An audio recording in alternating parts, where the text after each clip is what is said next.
Darío, si es tan amable. En la parte de atrás están los delincuentes terroristas, que vivieron ahí y que tenían el control y el gobierno del espacio. ¿Eran poseedores?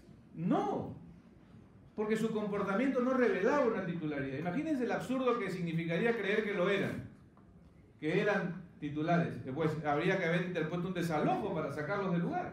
Y luego de haber sido retirados, si alguno sobrevivía, podría haber planteado un interdicto, ¿no? Pero alguien dirá, pero ¿cómo que no? Si vivían ahí, comían ahí, dormían ahí, de hecho estaban ahí. Es que ese de hecho no es un de hecho cualquiera, es un de hecho revelador de una titularidad. Es la posesión un reflejo de una titularidad.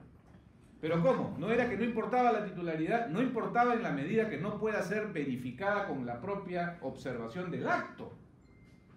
Estos criminales tienen un cartel, lo tienen en su careta, que dicen, somos criminales, no somos propietarios. Si el ocupante revela eso en su propio comportamiento posesorio, pues no es poseedor. Vienen temas más delicados en las siguientes imágenes. Siguiente, por favor. Esa es una invasión, vía El Salvador. Es una invasión. El día de la invasión era una ocupación de bienes ajenos.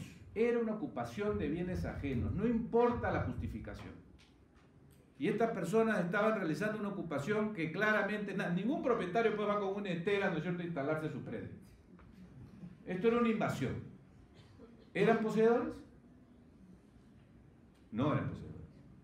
No tiene nada que ver el contexto, la justificación social, política. No. Estamos hablando de una figura técnica.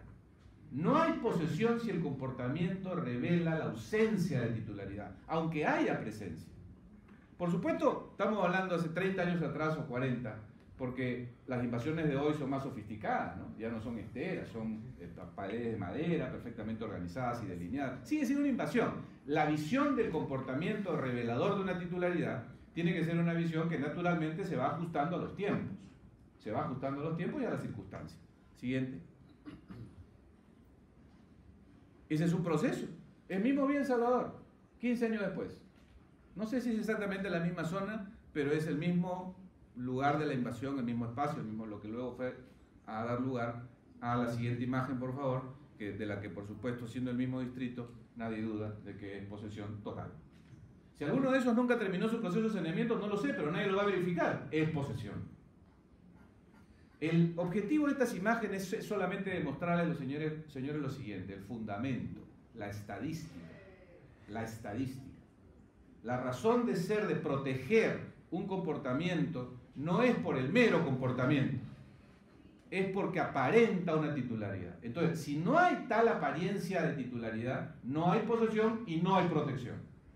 Y en segundo lugar, la posesión en sí misma va a perder sustento si la estadística comienza a flaquear. Señores, el mercado de teléfonos celulares, no hay que ser muy inteligente ni estadístico para poder hacer una aproximación como la siguiente. De cada 100 teléfonos celulares, 40, incluyendo los que están en poder de esta sala, no corresponden legítimamente a sus poseedores. Si esa estadística es cierta, ¿se está cumpliendo el presupuesto de la posesión? Que es un presupuesto basado en que normalmente las personas que están en poder de los bienes es porque son dueños de ellos. Porque normalmente es así. Porque es una estadística basada pues en una sociedad normal, más o menos civilizada, más o menos ordenada. Yo no creo que la nuestra haya devenido en una sociedad caótica y en descomposición, pero sí creo que hay algunos espacios de bienes donde claramente esta estadística se está distorsionando mucho, como el de los bienes celulares. O sea, yo puedo decir que es justificado proteger a todos los poseedores de celulares sabiendo que de ellos casi la mitad no tiene derecho sobre esos celulares. No, pues la posesión flaquea. Esta posibilidad de alteración del entendido de la posesión es una realidad. Y es eso lo que justifica el cambio en la protección posesoria. Siguiente, por favor, y ya voy terminando. Es ya, bueno, esa es una invasión pues ya más sofisticada, más reciente, pero invasión al fin, ¿no es cierto? ¿Ya? Siguiente. Este es un predio abandonado, donde no hay posesión alguna, no hay presencia y por tanto no hay posesión. ¿Por qué? Porque no hay ningún comportamiento, no hay ninguna apariencia. Siguiente. Este es el artículo original de la protección posesoria extrajudicial. Todo poseedor, si alguien lo retira del bien, pues este poseedor, es parte de sus derechos de ser poseedor, ejercer la fuerza y regresar. Ejercer la fuerza y regresar, es parte de la legítima defensa, de la autotutela. Había que actuar de inmediato y ya está. Nueva norma, siguiente por favor. La nueva norma conserva en su primer párrafo casi el texto del anterior, con el agregado interesante de que ya no es una necesaria respuesta inmediata, automática, sino que hasta 15 días tiene el poseedor despojado para poder ejercer esta defensa posesoria y regresar. Muy interesante porque el poseedor despojado ya pues tiene tiempo para organizar su defensa y contratar a una empresa especializada que le permita lograr la recuperación, ¿no? Cosa que en el caso anterior más bien daba cuenta de casi una recuperación emocional, no de una respuesta en el acto, ¿no? Sin intervalo de tiempo, decía la norma anterior. Ahora tiene 15 días, la cosa hay que ordenarse. El siguiente párrafo es el interesantísimo, que tiene que ver con lo que hemos dicho hasta ahora y con lo cual termino mi participación. El siguiente párrafo lo que dice es que esta defensa posesoria, o sea, esta facultad de poder entrar y sacarlo por tu cuenta, no solo es para el poseedor, en los términos del primer párrafo, porque el primer párrafo dice el poseedor, sino que este segunda párrafo habla de que la misma actuación corresponde al propietario. ¿Cómo? O sea, un propietario que no está en posesión puede irrumpir contra quien sí está y sacarlo por su cuenta, sí.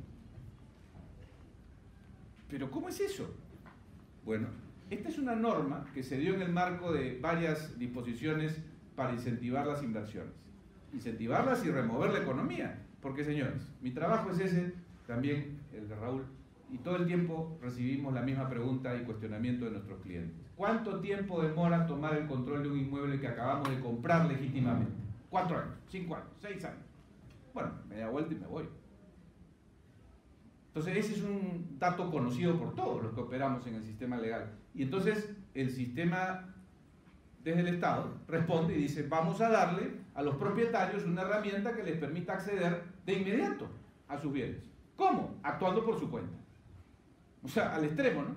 De un proceso judicial que demora 4 o 5 años, el desalojo, la acción reivindicatoria, a una facultad directa, de actuación directa en favor del propietario. Pero es una facultad reservada para los poseedores. ¿Qué hace acá? Es que está acá porque lo que nos está diciendo esta norma a gritos es que en el escenario donde este segundo párrafo se desenvuelve, que es ¿cuál? El de los predios sin construcción o el de los predios en proceso de construcción. No lo dice con estas palabras ahora, pero llámese, ¿cuáles son esos predios? Los predios rurales, los predios que están en la periferia, los predios de gran extensión, los predios donde se hacen las obras de infraestructura. Esos predios. ¿Ya qué pasa en ellos? ¿En ellos hay poseedores? Bueno, hay gente que está ahí. Bueno, son poseedores, sí son poseedores. Pero son unos poseedores especiales. ¿Por qué? Porque esos casi siempre no tienen derecho. O normalmente no tienen derecho. Y el obligar a los propietarios a seguir con un proceso judicial de 5 o 6 años para que al final le digan lo que ellos ya saben, que es que el ocupante se tiene que ir, es pues una cosa realmente complicada y muy delicada para la economía. Entonces hay que darle una herramienta a los propietarios en contra de estos ocupantes. Entonces ahí viene el tema y con eso termino. Pero no era que estos son los poseedores y que lo son porque están ahí y se comportan como si tuvieran una titularidad y deberían entonces más bien quedarse ahí y no ser víctimas de una arremetida del propietario de manera extrajudicial. La respuesta es eso es lo que debería ser.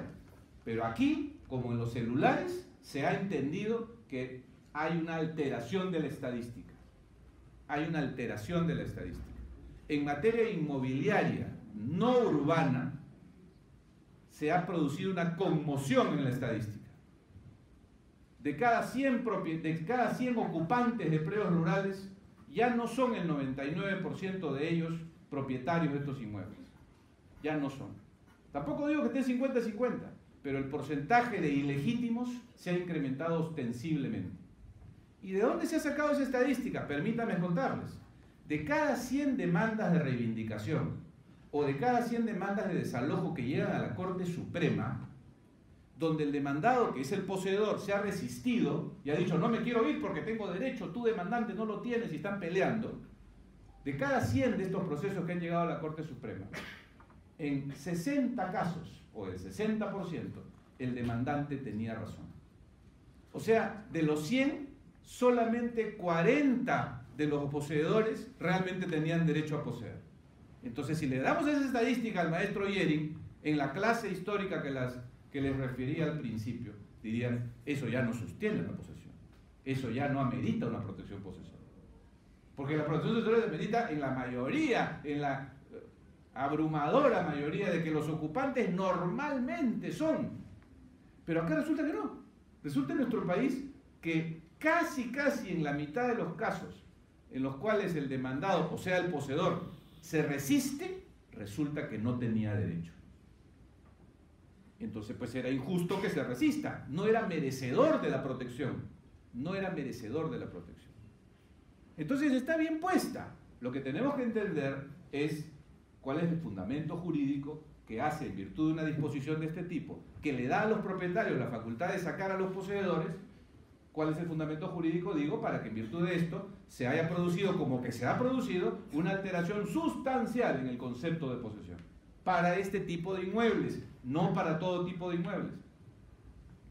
Porque a propósito de esta norma, muchos clientes me han dicho, bueno, entonces pues yo tengo alquilado un inmueble y el arrendatario no se quiere ir, a pesar que ya venció su contrato, en lugar de ir a un desalojo de 5 años, voy y lo saco a golpes, ¿no es cierto? Total, él no va a poder regresar, porque no obstante ser poseedor ya no goza de esta protección. No. Esto solo se aplica a inmuebles no construidos o en proceso de construcción. Claro, entonces el neófito, el vulgo dice, pero si se puede para los no construidos o en proceso de construcción, con mayor razón debería poderse para los construidos. No, porque la estadística se ha alterado en esos inmuebles concretamente, no en la zona urbana. En la zona urbana aún se conserva una estadística más o menos ordenada en razón de poder seguir diciendo que la mayoría, la inmensa mayoría de ocupantes de predios urbanos tienen derecho sobre ellos. Y por tanto hay que seguir protegiendo la posesión en esos casos. ¿Bien?